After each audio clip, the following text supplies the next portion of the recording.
Mary in Downton Abbey. The other is Captain America in The Avengers. Together, they are a husband and wife in the tense new drama Defending Jacob. It's Michelle Dockery and Chris Evans. Hi, guys. Hello. Now, I'm saying Chris Evans is in a more glamorous location than Michelle Dockery. Probably more sunshine, that's for sure. Where are you, Chris? Are you in LA? Yeah, I'm on the West Coast now, yeah. And what about you, Michelle? I'm in London. That door yells London. Yeah, or somebody's just going to walk through it, doesn't it? But in your place there, you must have lots of great memorabilia from Downton. Do you have a tiara or a lace doily or anything? You know, I don't have anything. And actually, I was wondering if, I had anything, obviously, because you asked if we did. And I was cooking last night and I'm thinking, surely I've got something. I've got something that I took from set. And then I looked down and my wooden spoon that I was using, it says Mrs. Patmore's kitchen on it. And I have no clue where I got it. It was given to me by someone, or it was, I don't know, it was maybe a gift from someone on set, but that's the only thing that I own. Which I won't lie, this has been disappointing. We were hoping for a lot more here. For like a saddle or something much better. And Chris, who are you in lockdown with? My dog, just me and my dog at this point. Is this the famous Dodger? Yeah, it is. He's right over there. I keep trying to call him over and he keeps ignoring me. Dodge, come here, boo-boo. Buddy. He was our mascot on He's just Jacob. looking at me and just not moving a muscle. He couldn't be bothered. Is Dodger real? Where is he? Yeah, where is he? Hang on. I miss him. He's right. Ready? He walked away. There he is. Dodger. There he is. He couldn't be bothered. Yeah. He's sick of quarantine. He's over it. Yeah, it's that thing where like dogs wanted to spend more time with you, just not this much time with you. Yeah, we've crossed over. He's ready to move out. You're still here. So guys, you are together in Defending Jacob. It's new from Apple TV Plus. So which of you wants to try to do the plot? Like, this is twisty-turny, so good luck, everybody. Michelle, go. Go ahead. No, Chris, go. You were just like waiting for each other. Chris is just like, you go, is she going to talk? Is she going to talk? Well, what's it about? It's about, I play a district attorney, assistant district attorney. Michelle is my wife, and our son. There's a murder in the town of a young 14-year-old boy, and our son becomes the prime suspect, and he's arrested, and it's kind of his trial. It plays into every parent's worst nightmare, doesn't it, Michelle? Yeah.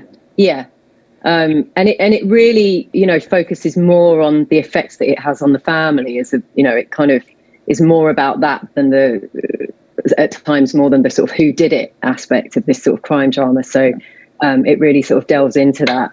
All right, well, here's a clip. This is basically you explaining to your son about the idea of there being a murder gene. Apparently, there's a history of violence in our family. Honey, I'm sorry you have to find out this way, but it's true.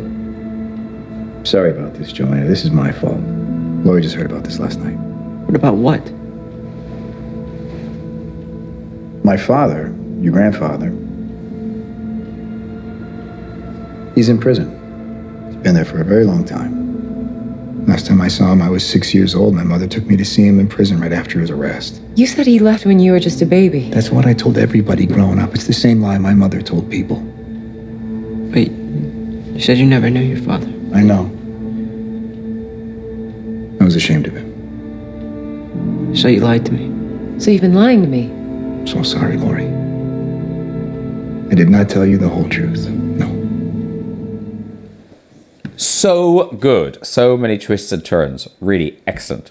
Now, one of the things you share is that you are both famous for very specific roles.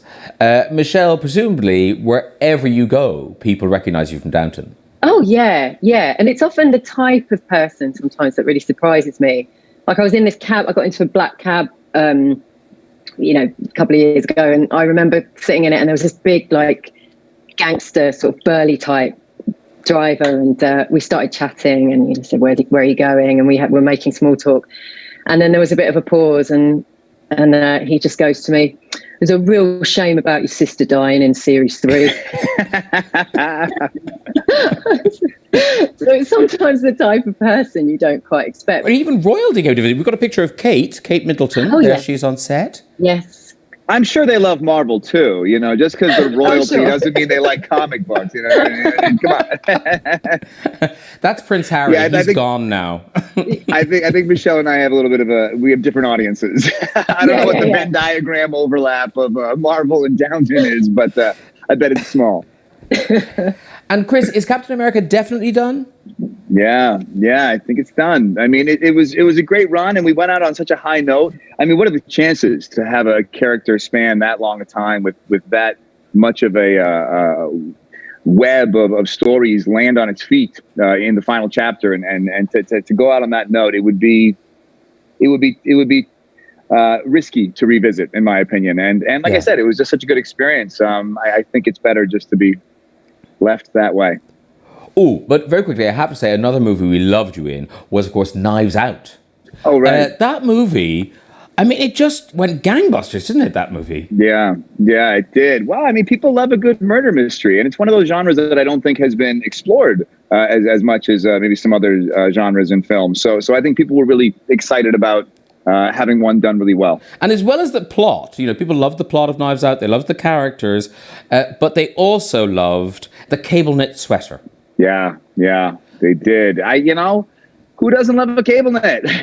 That's my favorite thing about living in Massachusetts. You get a good 6-month window where a cable net works. But no, people went mad for it. It turned into headline news. Everyone's going nuts over Chris Evans' Knives Out sweater. Chris Evans' as a sweater is getting people hot and bothered over knitwear. And I like Esquire. Here's how you can get Chris Evans' sweater from Knives Out. Presumably, you go to a shop. You know, it's not rocket science. Well, that's my goal in my career, to try and let some sort of prop or inanimate object do the heavy lifting for me and then take all the credit. And presumably you can never wear one again. You know, I do get a little bit of side eyes when I wear one now. It's a little bit of like, oh, guy, he's wearing a cable, you know, but I figure a couple years, I can't stay away. But someone in your family can wear one. How beautiful does Dodger look? Oh, he hated it. And he looked so good in it. But he was, that look is a look of disgust. I think the thing he doesn't like is no sleeves. I think he feels emasculated. A cable knit vest doesn't quite have the same appeal, does it? No. Guys, it's been lovely chatting to you. Defending Jacob is currently streaming on Apple TV+. Chris Evans, Michelle Dockery, thank you so much. Good night. Thanks, guys. Bye. Thanks for having us. Okay, it's time for